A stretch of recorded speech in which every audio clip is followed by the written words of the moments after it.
5월은 가정의 달입니다. 광고 드렸다시피 지난주에는 어린이 주일로 지켰고 오늘은 어버이 주일로 지킵니다. 어버이라는 말은 단순히 육신의 어머니, 아버지의 의미를 넘어서는 부모님을 향한 깊은 존경과 애정이 담긴 순우리말입니다. 그렇기에 어버이날은 바다처럼 깊고 산과 하늘보다 높은 사랑을 베풀어 주신 부모님께 공경과 감사를 드리는 날입니다. 우리가 걸을 수 있을 때까지 손을 내밀어 주신 분들, 우리가 말할 수 있을 때까지 기다려 주시고 말을 건네 주셨던 그 분들, 삶의 길을 찾을 수 있도록 눈물로 중보해 주신 그 분들께 오늘 이 시간 감사의 의미를 담아서 카네이션을 달아드렸습니다. 성경에서는 내 부모를 공경하라 라고 명령합니다. 여기서 히브리어 공경은 말은 무겁게 여기다 라는 의미를 가지고 있는 단어입니다. 즉 가볍게 대하지 말고 내 삶 무게의 중심에 어버이를 두라 라는 의미를 갖고 있습니다. 우리 몬트리올 한인감리교회가 단지 부모님의 수고를 기리는 데만 그치지 않고 어버이 분들을 어떻게 공경할 것인가 고민하고 실천하는 교회 되기 원합니다. 그뿐만 아니라 미래 세대와 어버이 세대가 하나님의 동역자로 함께 세워져 가며 하나님 나라를 어떻게 일구어 나아갈지 고민하는 교회 되기 원합니다. 오늘 우리는 에스더서를 읽어나가려고 합니다. 에스더는 어떤 책인가? 성경에는 여성의 이름으로 된 두 권의 책이 있습니다. 첫 번째는 룻기고요. 두 번째는 에스더서입니다.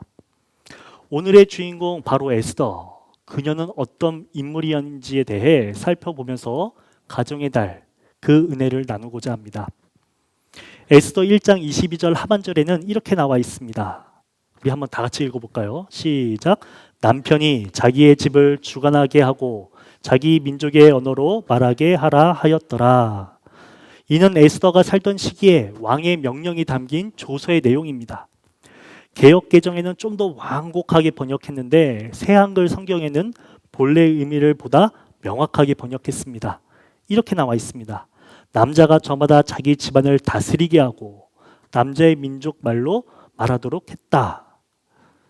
얼마나 왕의 의지가 강력한지 각 지방마다 조서를 보냈는데 각 지방의 말로 다 번역해서 일일이 명령을 내립니다. 2025년 맞이하는 이 가정의 달, 부부의 권리가 평등하고 더불어 화목하게 가정을 세워나가야 하는데 오늘 이 말씀은 너무나도 남성 중심적이고 가부장적으로 여겨지시고 있진 않습니까? 그렇기에 반감이 드시는 분도 계시진 않습니까? 그러나 이 말씀은 하나님의 뜻, 하나님 사람의 명령이 아닙니다. 바로 이방 왕 아하수에로 왕의 조서 명령입니다. 그렇다면 아하수에로 왕은 어떤 왕이었는지, 어떤 이유로 이 명령을 했는지를 한번 살펴보고자 하는데요. 아하수에로, 그는 페르시아의 황제, 영웅들의 지배자라는 이름의 의미를 가진 왕이었습니다. 권력자 중에 권력자, 절대 제국의 상징이 바로 아하수에로 왕이었습니다.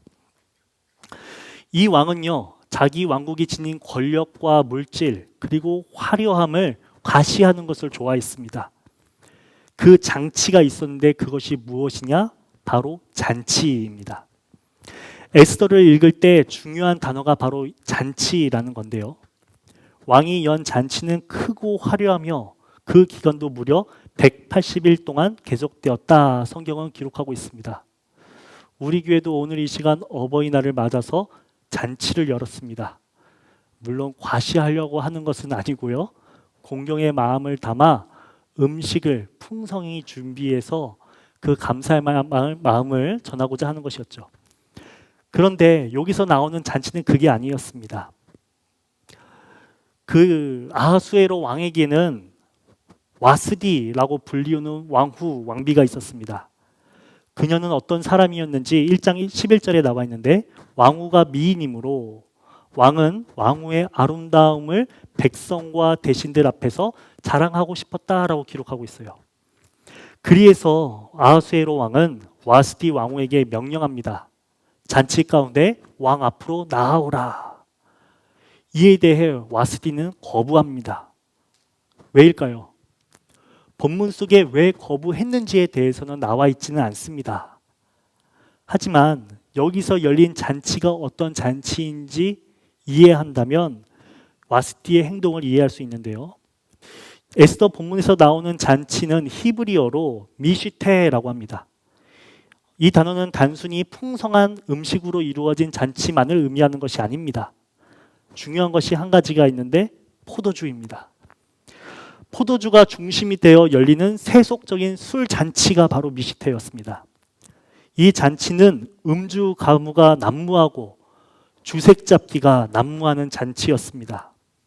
이러한 남성 중심의 잔치 상황 속에서 술에 진탕 취한 황제가 자신의 왕후를 불러들입니다. 마치 기생을 부리듯이 자신의 왕후를 자랑하고자 하는 마음에서 불러댑니다. 그렇기 때문에 와스디는 그 명령을 거부하게 되죠. 거부하자 이 왕의 심정에 대해서 성경은 이렇게 기록하고 있습니다. 마음속에서 분노가 불같이 치밀러 올랐다. 그 후에 어떻게 되었을까요? 신하들이 찾아옵니다. 그리고 왕에게 말합니다. 와스디 왕후는 임금님께만 잘못을 저지른 것이 아닙니다. 아하수에로 왕께서 다스리는 각 지방에 있는 모든 신하와 백성들에게 잘못을 저질리신 것입니다.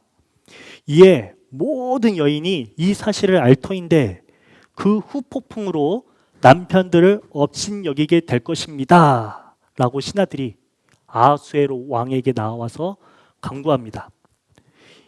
그래서 나온 조서가 앞서 읽었던 그 내용입니다. 남자가 저마다 자기 집안을 다스리게 하고 남자의 민족의 말로 말하도록 하였다.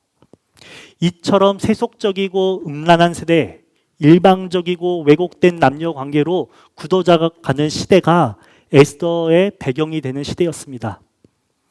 에스더 2장 5절에 들어가서야 비로소 오늘의 주인공 에스더가 등장합니다. 그리고 그보다 앞서 그의 삼촌인 양아버지였던 모르드게라고 하는 인물에 대해서 나오는데, 모르드게는 어떤 인물인가? 그의 이름은 매우 탁월한 사람이라는 의미를 갖고 있습니다. 그런데 그 당시 이 책을 읽어 내려갈 때 유대인들은 모르드게 하면 떠오르는 한 이름이 있습니다. 바로 바벨론의 신 마르둑입니다. 이 모르드게라고 하는 이름이 바벨론 신 마르둑과 연결되어 있었기 때문에 유대인들은 모르드게 하면 바벨론의 신 마르둑을 떠올립니다. 에스더 역시도 이와 비슷한데요. 아시리아의 여신 이슈타르에서 나온 말이 에스더입니다. 그렇다고 해서 모르드게와 에스더가 바벨론 사람이고 아시리아 사람이라는 말은 아닙니다. 모르드게의 족보에 대해서 성경은 이렇게 기록하고 있는데요. 기스의 증손, 시므의 손자, 야일의 아들, 즉 베냐민 지파로서 사울 왕의 자손이라는 점을 매우 명료하게 성경에 써놓고 있습니다. 모르드게는 고아가 된 사촌 동생 에스더를 자신의 친딸처럼 키웁니다. 여기서 알 수 있는 사실, 에스더가 자란 가정은 부모가 없는 온전치 못한 가정이었다는 것입니다. 사촌 오빠 모르드게를 통해서 양육을 받게 된다는 겁니다. 어찌 보면 기구한 환경이 에스더의 어릴 적부터 펼쳐지게 되고 그녀는 그렇게 자라게 되는 것이죠. 좀 더 에스더에 대해서 살펴보고자 하는데, 에스더는 페르시아식 이름으로 별이라는 의미를 가지고 있습니다. 이는 앞서 말씀드렸듯이 바벨론 여신 이슈타르와 연결되어 있는데 그녀의 히브리어 이름도 있습니다. 하닷샤, 아름다운 나무, 은매화를 뜻하는 나무를 가리킵니다. 하닷사는 이름처럼 아름다움을 통해서 이스라엘을 구원하실 놀라운 하나님의 계획을 담은 이름입니다. 여기에서 한 가지 의문이 듭니다. 왜 모르드게와 에스더의 이름이 바벨론의 신 마르둑과 이슈타르와 연결되어 있을까? 에스더 2장 10절과 20절을 보면 모르드게는 에스더에게 한 가지를 신신당부합니다. 자신의 민족과 혈통을 절대로 밝히지 말라. 이는 그들이 살아남기 위한 생존 전략이자 처세술이었습니다. 그들의 신분이 포로된 신분이었기 때문에 모르드게는 당부하고 또 당부합니다. 바벨론의 포로가 된 유대인들, 민족의 정신과 신앙을 빼앗긴 존재들이 모르드게와 에스더였습니다. 이들의 이름 속에는 유대 민족의 한이 담겨져 있고 정체성을 지키기 위한 고통스러운 여정이 그들의 이름 속에 있었습니다. 우리도 세상 속에서 그리스도인으로 살아가는 것이 벅차게 다가올 때가 있습니다. 교회 안에서는 신실한 장로고 권사고 집사고 청년이고 성도인데 세상에 나가면 의도적으로 그리스도인이라는 것을 숨길 때가 종종 있습니다. 뭔가 세상 사람들보다 더 윤리적이어야만 할 것 같고 덕이 있어야 할 것만 같은 그 부담감 때문일까요? 이는 여러분들뿐만 아니라 저 역시도 마찬가지입니다. 아니면 제가 더 많이 그런 심정이 들런지도 모릅니다. 제가 신혼여행을 갔을 때나 한국에서 이렇게 휴가를 받아서 단체 해외여행을 가게 되면 패키지로 가잖아요. 그럼 그룹별로 모입니다.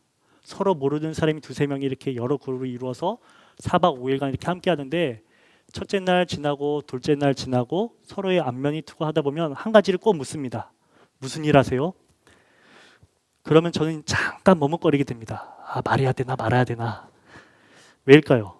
왠지 목회자라고 하면 상대방이 불편해하는 것만 같기도 하고 제 자신의 행동에도 계속 신경 쓰이기 때문입니다. 뭔가 여행지에서만큼은 좀 자유로우고 싶은데 이런 심정으로 인해 좀 이 질문을 들을 때마다 위축되는 것이죠. 그렇다고 이 질문에 거짓말한 적은 없습니다. 1초, 2초 정도 망설이고 네, 목회해요 라고 말하면 어떤 분들은 저는 어느 교회 권사예요 라고 말씀하시는 분도 있고 뭐 다양한 반응을 보여주시는데 아마도 여러분들도 세상 속에 살아가시면서 이런 비슷한 일들이 있으실 겁니다. 세상 속에 살아가는 참된 그리스도인, 여러분들도 직장 속에서, 지역 사회에서 혹은 한인들 사회에서 이런 딜레마가 한 번쯤은 있으실 것입니다. 때론 숨기고 싶을 때도 있지만 절대 잃지 말아야 할 것, 그것은 바로 우리는 그리스도인이다라는 정체성입니다. 세상 속에서 나는 어떻게 그리스도인으로 살아갈 것인가, 이러한 화두 속에서 그리스도인이라는 정체성을 품고 세상 속에서 선한 영향력을 흘려보내는 삶으로 나아가는 여러분들 되시길 소망합니다. 모르드게와 에스더, 이들에게 우연하게도 한 사건이 펼쳐지게 됩니다. 갑작스럽게 에스더가 아하수에로 왕후로 간택되고 세워지는 것입니다. 와스디가 폐위됩니다. 신하들은 왕에게 나와서 또 한 가지를 간구합니다. 임금님을 모실 아립답고 젊은 처녀들을 찾아보는 게 좋겠습니다. 그러자 각 지방의 관리를 임명해서 처녀들을 뽑고 후궁으로 불러오라는 명령을 내리게 됩니다. 이때 선발되는 사람 중에 한 사람이 있었으니 그가 바로 에스더라는 거죠. 에스더 2장 8절 하반절 말씀. 에스더도 왕궁으로 이끌려 가서 궁녀를 주관하는 헤게의 수하에 속하니. 2장 15절 말씀. 에스더가 차례대로 왕에게 나아갈 때 궁녀를 주관하는 내시 헤게가 정한 곳 외에는 다른 것을 구하지 아니하였으나 모든 보는 자에게 사랑을 받더라. 이때 에스더가 왕후가 되고자 필사적으로 노력한 것은 아니었습니다. 모르드게가 에스더를 막 등 떠밀어서 왕후가 되도록 노력한 것도 아니었습니다. 이 성경을 보면 에스더는요, 하라는 대로만 합니다. 꾸미게는 요구하지도 않았다고 기록하고 있습니다. 그럼에도 불구하고 에스더의 미모는 누가 보아도 아리따웠다라고 성경은 기록하고 있죠. 될 사람은 된다라고 했던가요? 그렇게 에스더는 왕의 눈에 들게 됩니다. 그리고 왕으로 세워지게 되죠. 비록 자신의 신분을 함구했지만 포로된 신분에서 왕후에까지 이르렀으니 유대인들 중에서 어느 누구보다 출세한 사람이 바로 에스더였습니다. 성경에는 나오지 않지만 왕후에 오르고자 수많은 사람들이 여러 방법을 취했을 것입니다. 혈연, 지연, 학연을 통해 그 자리를 탐냈을 것입니다. 그리고 또한 미모가 뛰어났던 에스더를 비난하고 모략하며 음해하는 이들 또한 있었을 것입니다. 비록 세상이 뒤흔들지라도 에스더는 무엇인가 이끌리듯이 우연과 우연이 겹쳐서 왕후에 오르게 됩니다. 우연은 이뿐만이 아니었습니다. 모르드게 또한 우연스러운 사건을 경험하게 되는데 2장 21절과 22절 말씀 우리 다 같이 한 목소리로 읽어보겠습니다. 시작. 모르드게가 대궐문에 앉았을 때 문을 지키던 왕의 넷이 빅단과 데레스 두 사람이 원한을 품고 아수에로 왕을 암살하려는 음모를 꾸미는 것을 모르드게가 알고 왕후 에스더에게 알리니 에스더가 모르드게의 이름으로 왕에게 아뢰니라. 아멘. 이때 모르드게 역시도 우연하게 영모를 꾸민다는 사실을 듣게 됩니다. 그리고 이 사실을 자신의 친딸로 여겼던 에스더를 통해 왕에게 알리게 되죠. 그런데 우리는 여기에서 한 가지를 눈여겨보아야 할 점이 있습니다. 모르드게는요, 이를 통해서 어떠한 보상 심리도 없었습니다. 그저 우연히 알게 되었으니 그것을 단순히 전달할 뿐이었죠. 그랬기 때문일까? 모르드게는 그 이후에 어떤 보상이나 포상, 대가를 받지 못했습니다. 모르드게가 아닌 다른 사람이 이를 발견했다면 어떻게 했을까요? 보상 심리를 통해서 커다란 대가를 왕이나 나라에게 요구했을 것입니다. 만약 그것이 적었더라면 영모를 고한 사람들에게 은밀하게 다가가서 더 큰 뇌물을 요구했을런지도 모릅니다.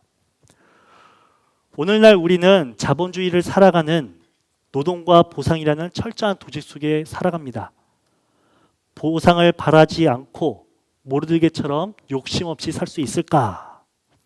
사실 이를 내려놓는 것이 참으로 쉽지가 않습니다. 자족하는 것, 겸손한 것, 말은 쉽지만 아무리 그러한 삶을 지향한다 할지라도 내 속에서는 끊임없이 꿈틀꿈틀거리는 욕심이 자리 잡고 있습니다.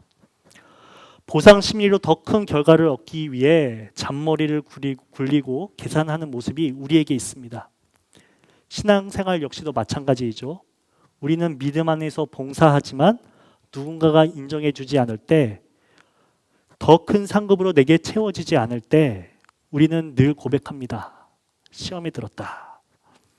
이것이 우리의 나약함이요 사탄의 계략일 줄 믿습니다. 혹시 여기에도 시험에 드신 이 분들이 계십니까? 대가 없이 우리를 사랑하시는 주님의 놀라운 사랑을 통해서 그 은혜를 통해서 회복하는 이 자리 되기를 소망합니다.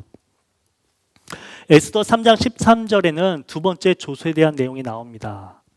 이에 그 조서를 역졸들에게 맡겨 왕의 각 지방에 보내니 12째 달 곧 아달월 13일 하루 동안에 모든 유다인 젊은이, 늙은이, 어린이, 여인들을 막론하고 죽이고 도륙하고 진멸하고 또 그 재산을 탈취하라 하였고, 말도 안 되는 그 명령이 또 내려집니다. 도대체 아하수에로 왕은 이 말도 안 되는 학살 명령을 왜 내렸을까요? 여기에 등장하는 한 인물이 있습니다. 그가 바로 하만이라는 신하입니다. 3장 1절 말씀. 그 후에 아하수에로 왕이 아각 사람 함부다다의 아들 하만의 지위를 높이 올려 함께 있는 모든 대신 위에 두니, 하만은요 아하수에로 왕을 이어서 다음으로 가는 2인자였습니다. 어찌나 그 위세가 대단하던지 그가 지나갈 때면 모든 신하들이 하만 앞에 무릎 꿇고 절하였다라고 합니다. 왕이 지나가는 것도 아닌데 그저 신하가 지나가는 것인데, 상상해 보건대 이러한 모습을 통해서 하만의 성품을 느낄 수 있습니다. 셈에 능하고 난폭하고 절대 권력을 휘두르는 여우 같은 사람이 바로 하만이었습니다. 이에 하만에게 절대로 무릎 꿇지 않았던 한 사람이 있습니다. 그가 바로 모르드게입니다. 어질고 선한 성품의 모르드게가 왜 하만에게 있어서만큼은 절대로 무릎 꿇지 않았을까? 이는 3장 10절을 통해 유추할 수 있는데 10절에는 이렇게 나와 있습니다. 왕이 반지를 손에 빼어 유다인의 대적 곧 아각 사람 함무다다의 아들 하만에게 주었다. 모르드게와 하만의 관계가 신분을 통해서 나타나는데 모르드게는 베냐민 지파 사울 왕의 자손이었고 하만은 아각 왕 아멜렉 자손입니다. 사울 왕의 적이 아각이었으니 그 자손들 역시도 견원지간이었던 것입니다. 자신에게 무릎 꿇지 않았던 모르드게에 대해서 하만은 크게 분노합니다. 또한 모르드게의 출신을 유대인이라는 것을 알게 되었으니 모르드게만 죽일 뿐만 아니라 유대 민족 전체를 말살하여야겠다 계획을 하게 되고 왕을 꼬드겨서 명령을 내리게 되는 것입니다. 하만은요 페르시아의 점술 부르 즉 제비를 뽑아서 이스라엘 백성을 죽일 날을 정합니다. 그 날이 언제냐? 아달월 곧 12월 13일입니다. 페르시아인들에게 있어서 점술이 신의 계시로 여겨졌지만 하나님을 온전히 믿는 사람들은 그저 주사위에 던져서 나온 우연에 불과합니다. 그렇게 하만은 아하수에로 왕에게 나가서 고합니다. 3장 9절 말씀 다 같이 한번 읽어볼까요? 시작. 왕이 옳게 여기시거든 조서를 내려 그들을 진멸하소서. 내가 은 1만 달란트를 왕의 일을 맡은 자의 손에 맡겨 왕의 금고에 드리리이다 하니 정치 권력보다 더 무서운 권력이 있습니다. 바로 돈, 물질의 권력입니다. 신하가 왕에게 돈으로 매수하려고 합니다. 은화 1만 달란트, 왕의 명령을 좌지우지하려고 했던 사람, 그가 바로 하만입니다. 이에 앞서 말했던 3장 13절 명령이 떨어집니다. 유다인들을 젊은이, 늙은이, 어린이, 여인들을 막론하고 죽이고 도륙하고 진멸하고 또 그 재산을 탈취하라. 이러한 상황 속에서 우리가 잘 알고 있는 에스더의 고백이 나옵니다. 무엇이죠? 죽으면 죽으리다. 16절 말씀입니다. 당신은 가서 수산에 있는 유다인들을 다 모으고 나를 위하여 금식하되 밤낮 3일을 먹지도 말고 마시지도 말소서. 나도 나의 시녀와 더불어 이렇게 금식한 후에 규례를 어기고 왕에게 나아가니 죽으면 죽으리이다 하니라. 모르드게는요 임박한 환난 앞에서 에스더에게 이렇게 말한 적이 있습니다. 14절에 하반절에 보면 내가 왕후의 자리에 얻은 것이 이때를 위함이 아닌지 누가 알겠느냐. 그러니 에스더 너가 왕에게 나아가서 이 사실을 알고 구원받을 일을 도모해 보아라. 그런데 그 당시에는 한 가지 법이 있었습니다. 앞서도 왕을 죽이려 하는 여러 시도들과 신하들이 있었기 때문에 한 가지 명령이 있었는데 왕이 부르지도 않았는데 왕 앞으로 나아간 자는 죽음에 이를 것이다 라는 명령입니다. 비록 왕후라 할지라도 왕이 부르지 않으면 나아갔을 때 죽음을 면하기 어려웠습니다. 그렇기 때문에 에스더는 모르드게에게 이 사실을 알고 한 가지를 부탁합니다. 지금부터 금식해달라. 모든 유대인들 나와서 금식해달라. 나도 금식하겠다라는 것이죠. 이에 모르드게는 순종합니다. 사흘째 되는 날 에스더는 두렵고 떨림으로 왕이 부르지도 않았는데 왕에게로 나아갑니다.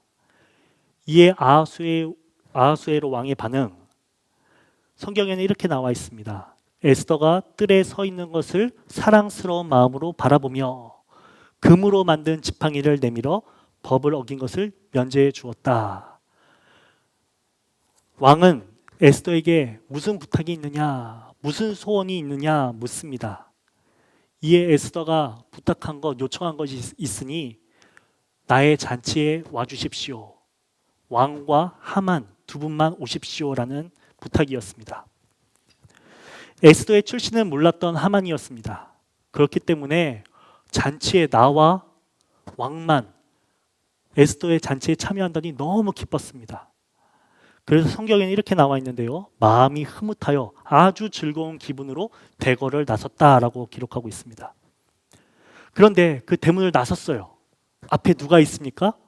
모르드게가 있습니다.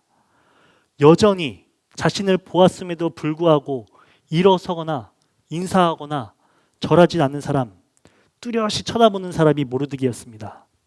이때 하만의 기분이 매우 상했습니다. 분노가 치밀어 올랐습니다. 그래도 잔치가 코앞이니 꾹 참고 집으로 향해서 자신의 아내에게 이 사실에 대해서 알리고 나만 잔치에 초대받았다라고 하면서 자랑합니다. 5장 11절과 12절 말씀 이렇게 나와 있습니다. 자기의 큰 영광과 자녀가 많은 것과 왕이 자기를 들어 왕의 모든 지방관과 신하들보다 높인 것을 다 말하고, 또 하만이 이르되 왕후 에스더가 그 베푼 잔치에 왕과 함께 오기를 허락받은 자는 나밖에 없고 내일도 왕과 함께 청함을 받았느니라. 그러면서 자신의 아내에게 모르드게에 대해서 이렇게 말합니다. 열받게 하는 유다 녀석. 그러자 아내는 장대를 높이 세워 왕에게 가서 말한 다음 모르드게를 처형하라 라고 조언합니다. 또다시 모르드게에게 큰 위기가 다가옵니다. 바로 이 지점에서 또 한 가지의 우연스러운 사건이 펼쳐지게 되는데요. 에스더 6장 1절 말씀입니다. 다 같이 읽어볼까요? 시작. 그날 밤에 왕이 잠이 오지 아니하므로 명령하여 역대일기를 가져다가 자기 앞에서 읽히더니, 우연스러운 사건이 무엇이냐? 왕이 불면증에 들었습니다.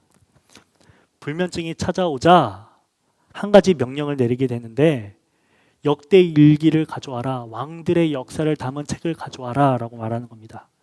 그때나 오늘이나 성경을 읽으면 잠이 오나 봅니다. 그렇게 공중실록을 읽어내려 가는데 그 내용이 또 우연하게도 무엇이었느냐? 왕을 죽이려고 하였던 그 음모를 모르드게가 밝힌 고발한 내용이 읽혀지는 겁니다.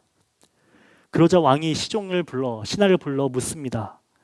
이런 일을 한 모르드게가 나라에서는 어떻게 대우했느냐? 어떤 상을 내렸느냐?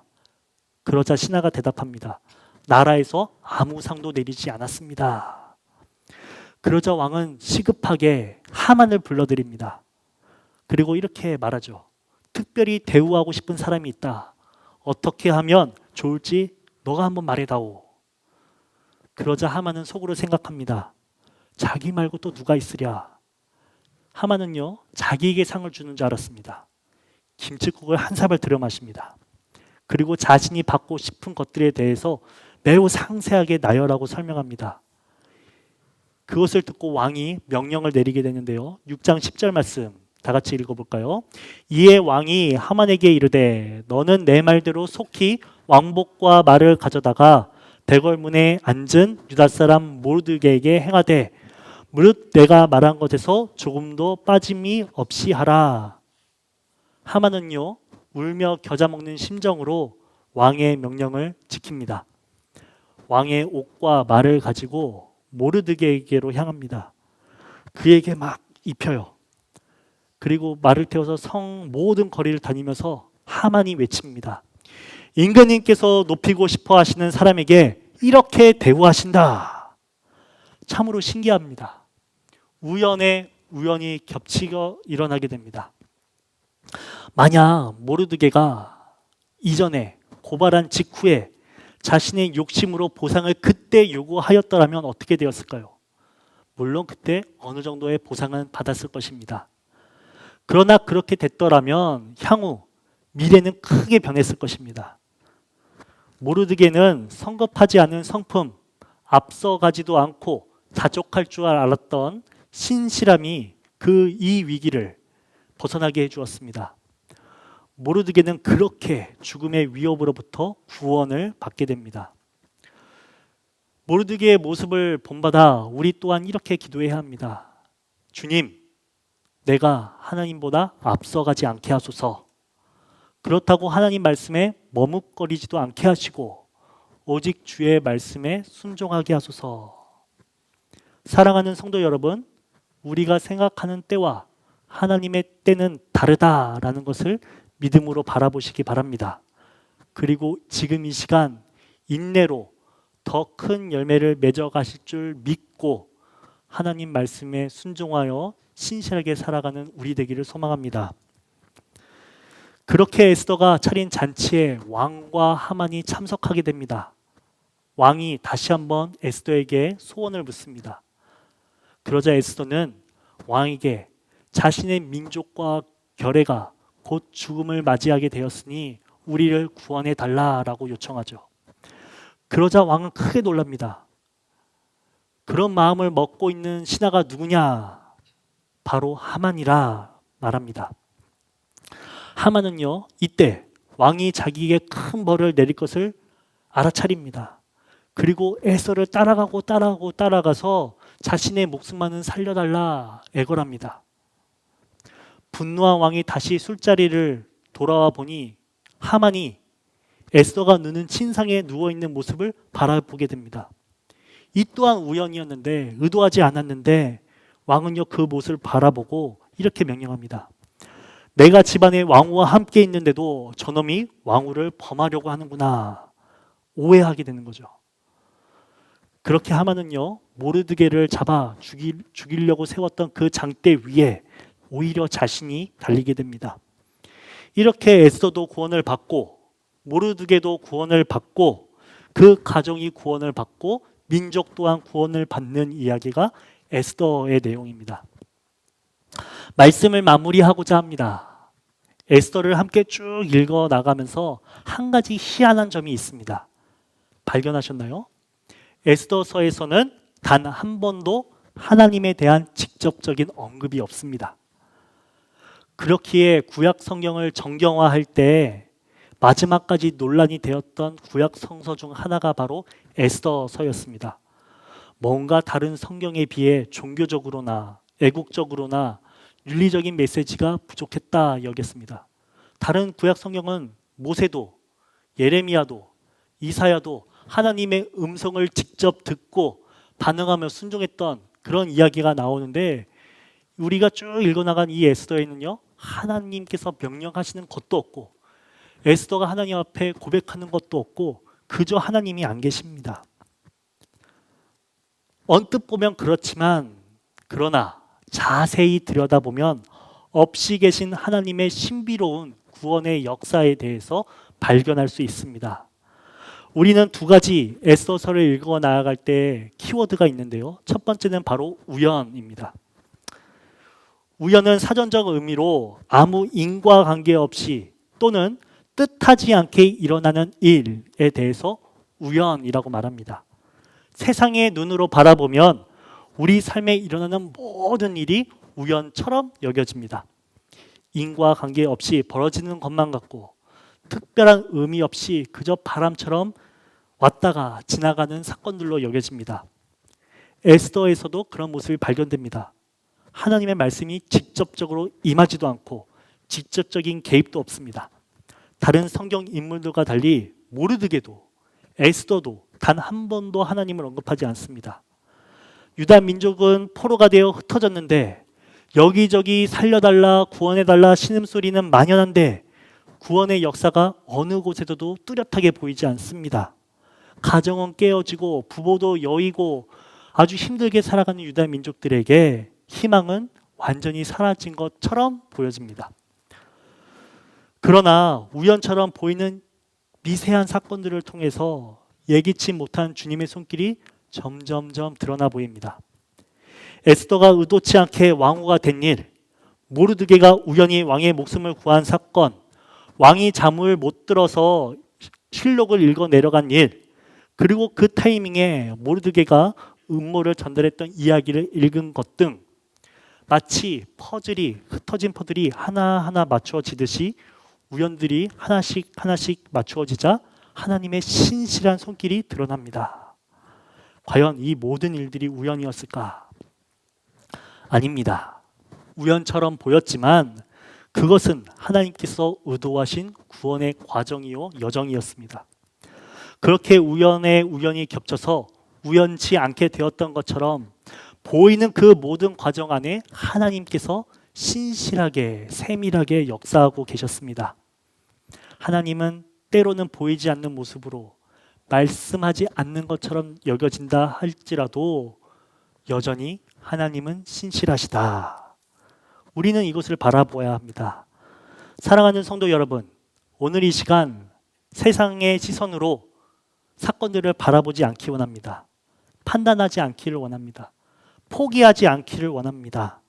다시 믿음의 눈을 들어 주님의 손을 바라보고 그 사건들 속에서 내가 마주치는 여러 사건들 속에서 주님이 원하시는 바는 무엇인가, 이 사건 속에서 주님이 뜻하신 바는 무엇인가를 헤아려 보는 이 시간 되기를 원합니다.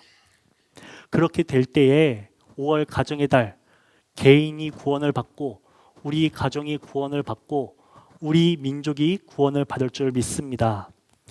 두 번째로 에스더서를 읽는 두 번째 키워드가 있으니 바로 잔치입니다. 에스더서에는 총 10번의 잔치가 열립니다. 아하수에로 왕이 3번, 와스디 왕비가 1번, 하만이 1번, 모르드게가 1번, 에스더가 1번, 그리고 유다 민족이 2번의 잔치를 열게 됩니다. 처음에 잔치들은 타락한 세속의 잔치였습니다. 권력을 가시하고 욕망을 충족하고 술이 가득한, 여색이 가득한 아주 교만한 잔치들이었습니다. 그러나 에스더서를 끝으로 읽어 나가면 나갈수록 세속적인 잔치가, 타락한 잔치가 구원의 잔치로, 기쁨의 잔치로 변해갑니다. 이 흐름은 우리에게 중요한 메시지를 전합니다. 구원의 역사는 거룩한 장소에만 일어나는 것이 아니구나. 타락한 세속 그 가운데에서도 하나님께서는 역사하시고 거룩하게 하시는구나 라는 사실입니다. 에스더가 보여주는 잔치는 바로 그 세속적인 공간 속에서 어떻게 성숙한 신앙을 싹을 움트는가, 거룩이 어떻게 피어오르게 하는가를 보여줍니다. 하나님은 교회 안에서만 일하지 않으신다. 오히려 가장 어두운 자리, 혼란스럽고 세속적이고 타락한 그 한복판에서 하나님의 구원이 펼쳐진다는 사실입니다. 오늘 우리도 묻습니다. 우리가 지금 밟고 있는 삶의 자리는 어떠합니까? 세속 한복판 속에서 우리는 지금 어떻게 반응하면서 하나님 앞에 서 계십니까?